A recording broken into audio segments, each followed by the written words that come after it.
Hello students, welcome to my YouTube channel the Cadet Endeavour. Students, आज हम लोग इस वीडियो में कुछ इम्पोर्टेंट डेफिनेशंस को देखेंगे जो आपका क्लास 11th का है और ये यूनिट 1 जो आपको पढ़ना है some basic concept of chemistry उससे है। तो हम लोग देखते हैं स्टूडेंट्स कि मास होता क्या है। तो मास आप देखें, amount of matter present in A substance. किसी भी सबस्टांस में मैटर का जो अमाउंट उपस्थित होता है उसे ही हम लोग मास कहते हैं। अब आपको ध्यान देना है कि मास जो होता है उसका ऐसा यूनिट क्या होता है। तो ध्यान रखें, मास का जो ऐसा यूनिट होता है वो आपको केजी होता है, और अगर सीजीएस यूनिट पूछा जाए तो ग्राम लिखते हैं। ग्राम को आप सिंबलाइज करते हैं जी से, और केजी सिंबलाइज करते हैं किलोग्राम के लिए। अब आप जानते हैं कि 1 किलोग्राम बराबर 1000 ग्राम होता है, और 1000 ग्राम को आप 10 to power 3 ग्राम लिख सकते हैं। अब स्टूडेंट्स, आपको ध्यान में रखना यह है कि मास किसी भी सबस्टांस का हो या ऑब्जेक्ट का हो, वो सभी जगह एक जैसा रहता है। That means mass of an object remains constant everywhere. कहीं भी जाएं तो किसी भी सबस्टांस है उसका मास हमेशा फिक्स्ड होगा। दैट मीन्स आप पृथ्वी पर हैं तो भी मास सेम होगा, आप अगर मून पर हैं तो वहां भी आपका जो मास होगा वो सेम होगा। या किसी भी ऑब्जेक्ट का हम ले लें तो उसका मास जहां भी कहीं जाए वो सेम रहता है। तो ये बात आपको ध्यान रखना है। दैट मीन्स मास ऑफ जो ऑब्जेक्ट है वो प्लेस टू प्लेस वेरी नहीं करता है। अब ध्यान में आपको रखना है, किसी भी सबस्टांस का अगर मास को डिटरमाइन करना है तो उसके लिए हम लोग यूज करते हैं एनालिटिकल बैलेंस। और एनालिटिकल बैलेंस जो होता है इसके द्वारा एक्यूरेट मास किसी भी सबस्टांस का निकाला जाता है। अब आप देखें नेक्स्ट पॉइंट वेट के बारे में। तो वेट जो होता है ये क्या होता है, तो किसी भी वस्तु के द्वारा किसी भी वस्तु पर जो ग्रेविटी है उसके द्वारा जो फोर्स एग्जर्ट किया जाता है उसी को हम लोग बोलते हैं वेट। दैट मीन्स ध्यान रहे, वेट क्या है, तो force exerted by gravity on an object. एक ऑब्जेक्ट पर ग्रेविटी के द्वारा जो फोर्स एग्जर्ट किया जाता है उसे ही हम लोग वेट कहते हैं। अब आपको ध्यान रखना है कि वेट ऑफ जो सबस्टांस होगा वह ग्रेविटी के द्वारा लगाए गए फोर्स के बराबर होगा। और आप लोग फोर्स बराबर ऐसे पढ़े होंगे कि एम ए होता है, लेकिन वेट के लिए हम लोग लिखेंगे W = mg। W = mg, जहां m mass of an object है और g जो है ये ग्रेविटेशनल एक्सीलरेशन है, या इसको आप बोल सकते हैं एक्सीलरेशन ड्यू टू ग्रेविटी। अब आप ध्यान रखें, ये जो g का मान है आपको अर्थ के सरफेस के लिए आपका होता है 9.8 मीटर पर सेकेंड स्क्वायर। तो ये बात आप ध्यान में रखेंगे। नेक्स्ट हम लोग देखते हैं एसआई यूनिट ऑफ वेट। तो वेट का जो एसआई यूनिट होगा वह फोर्स के यूनिट के बराबर होगा। तो फोर्स का यूनिट होता है न्यूटन, तो यहाँ जो है वेट का भी यूनिट होगा न्यूटन। न्यूटन में एन आप स्मॉल लिखेंगे, NEWTON, और अगर आप सिंबलाइज करते हैं तो कैपिटल एन से लिखेंगे।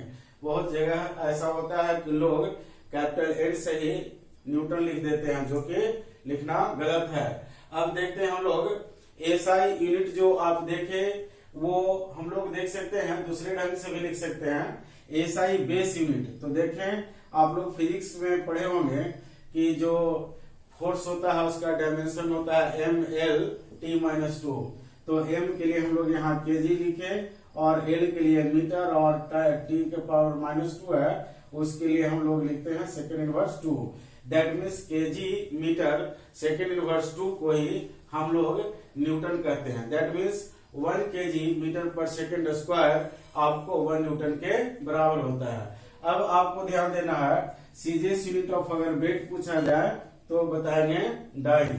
अब स्टूडेंट्स हम लोग देखते हैं, वेट जो होता है किसी भी ऑब्जेक्ट का एक जगह से दूसरे जगह जाने पर वेरीज करता है। That means weight of A substance varies from one place to another place due to the variation of g from place to place।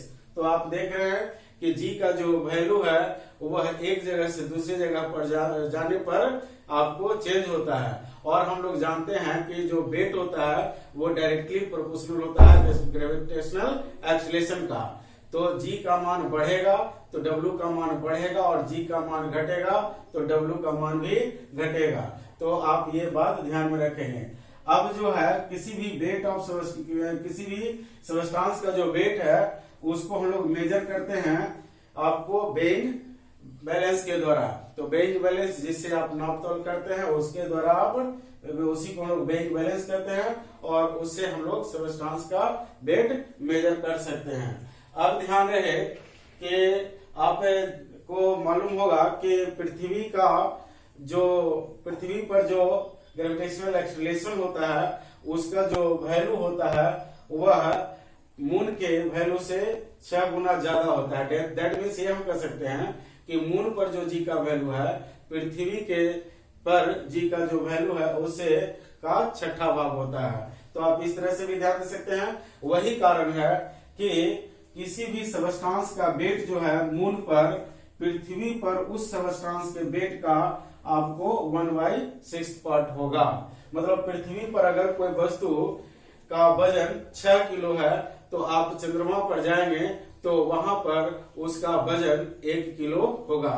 और अगर आप यहां से आप कोई वस्तु को लेकर चंद्रमा पर जाते हैं तो दैट मीन्स 6 किलो का वस्तु 1 किलो हो जाएगा। और अगर जिस रेट में आप मान लिया जाए कि यहाँ खरीदते हैं और ऊपर जाकर उसी रेट में बेचेंगे तो आपको काफी घाटा का सौदा होगा। तो ध्यान में रखना है कि वेट जो है आपको जी के मान घटने से घटता है और बढ़ने से बढ़ता है। अब हम यहाँ पर आपको प्रूव कर दिए हैं कि किसी भी सबस्टांस का मास जो मून पर होगा वह अर्थ पर जो सबस्टांस का वेट होगा उसका 6ठा भाग मून पर होगा। तो जैसे देखें आप पढ़े हैं कि W होता है mg, तो हम weight of substance on moon लिखे हैं तो ये आपको होगा mass of substance at moon into G of moon. उसके बाद देखिए वेट ऑफ अर्थ है तो mass of substance on earth और इनटू जी ऑन अर्थ। अब देखिए मास कैंसिल हो जाएगा, आपको ये पॉइंट बचेगा। और आप जानते हैं कि जीएम बराबर होता है G/6, इसका वैल्यू आप यहाँ रख देंगे तो G और G कैंसिल हो जाएगा और ये आ गया 1/6। इसको आप इधर मल्टीप्लाई कर देंगे तो आपका होगा जो सबस्टांस का वेट मून पर वह पृथ्वी पर सबस्टांस का जो वेट होगा उसका 6ठा भाग होगा। तो स्टूडेंट्स हम लोग अब देखते हैं वॉल्यूम के बारे में। तो किसी वस्तु के द्वारा जो जगह छेकी जाती है वही उस पदार्थ का वॉल्यूम कहलाता है। That means a space occupied by an object is called volume। और जनरली हम लोग वॉल्यूम को डिटरमाइन करते हैं फॉर्मूला से L गुने B गुने H। दैट मीन्स वॉल्यूम बराबर होता है L गुने B गुने H। अब देखें वॉल्यूम का अगर ऐसा यूनिट देखें तो आप देखें कि ऐसा यूनिट जब लिखना होगा तो फॉर्मूला से देखते हैं L का यूनिट हो गया M, B का भी M और H का भी M, है ना। लेंथ, मास और जो लेंथ ब्रेथ और जो हाइट है उसका सबका यूनिट होता है M। अगर तीनों को हम लोग गुना कर देंगे M गुने M गुने M तो आ जाएगा M क्यूब। इसको हम लोग पढ़ते हैं क्यूबिक मीटर। अब ध्यान रहे सीजीएस यूनिट अगर आपसे पूछा जाए तो लिखेंगे सेंटीमीटर गुने सेंटीमीटर गुने सेंटीमीटर, तो सेंटीमीटर के पावर 3 हो जाएगा, जिसको कि हम लोग सेंटीमीटर क्यूब पढ़ते हैं या पढ़ते हैं क्यूबिक सेंटीमीटर। अब देखिए क्यूबिक सेंटीमीटर को हम लोग सीसी भी लिखते हैं, यहाँ से ये सी और ये सी, तो क्यूबिक सेंटीमीटर को ही हम लोग सीसी कहते हैं। और 1 सीसी 1 ml के बराबर होता है। दैट मीन्स आपको ध्यान रखना है सीसी और ml ये भी यूनिट है आपका वॉल्यूम का सीजीएस यूनिट। अब देखें most commonly use unit of volume. Volume का जो यूनिट है कॉमन वे में यूज होता है वो है लीटर, जिसको हम लोग सिंबलाइज करते हैं L से। अब देखें कि अगर आपसे कोई पूछे कि 1 मीटर क्यूब बराबर कितना डेसीमीटर क्यूब होगा, तो इसको आप देखें, ये आप देखें 1 मीटर क्यूब है, इसमें डेसीमीटर क्यूब पूछा जा रहा है। तो डेसीमीटर क्यूब पूछा जा रहा है तो आप इसको लिख सकते हैं 1 मीटर क्यूब को 1 metre into 1 metre into 1 metre. अब देखिए आप जानते हैं कि 1 मीटर इज इक्वल टू होता है 10 डेसीमीटर। तो अब आप क्या कर सकते हैं 1 मीटर क्यूब बराबर लिख सकते हैं 10 decimetre into 10 decimetre into 10 decimetre. तो अब आप अगर इसको गुना करते हैं 10 गुने 10 करते हैं मतलब 10 को 3 बार गुना करेंगे तो 1000 डेसीमीटर क्यूब आ जाएगा। दैट मीन्स आप देखें कि 1 मीटर क्यूब जो होता है 1000 डेसीमीटर क्यूब के बराबर होता है। अब हम लोग को अगर पूछेगा कि आपको कि अगर लीटर में पूछता है तो क्या होगा, मतलब 1 मीटर क्यूब बराबर कितना लीटर। तो आपको ध्यान रखना है कि आपको 1 डेसीमीटर क्यूब 1 लीटर के बराबर होता है। तो यहाँ भी आप क्या करोगे 1000 लीटर होगा। अगर 1 मीटर क्यूब में लीटर पूछा जाए तो 1000 लीटर होगा। डेसीमीटर क्यूब पूछा जाए तो 1000 आपको डेसीमीटर क्यूब होगा। अगर सेंटीमीटर क्यूब पूछा जाए तो आप क्या करोगे, तो आप यहाँ डेसीमीटर क्यूब में देख रहे हैं कि 1000 है तो 1000 लिखे, और सेंटीमीटर क्यूब करना होगा तो 10 गुने 10 गुने 10 3 बार और आपको गुना करना पड़ेगा। दैट मीन्स 1000 से गुना कर देंगे तो ये वैल्यू अब आपको आ जाएगा 1 पर आप दे देंगे 60 इतना सेंटीमीटर क्यूब।